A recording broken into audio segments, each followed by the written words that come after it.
District bureau chief रहीम यार खान शाह मोहम्मद मजारी की report के मुताबिक पसंद की शादी करने पर कत्ल की धमकियां दी जा रही हैं।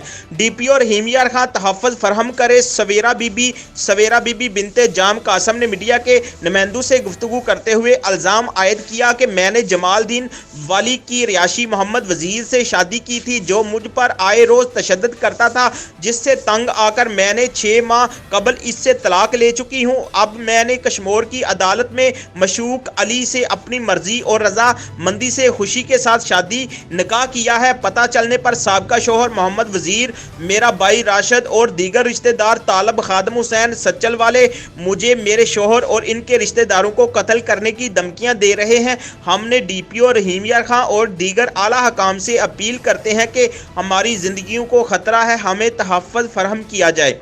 मज़ीद खबरों और तफसीलात के लिए देखते रहिए पाक 82 न्यूज़ HD।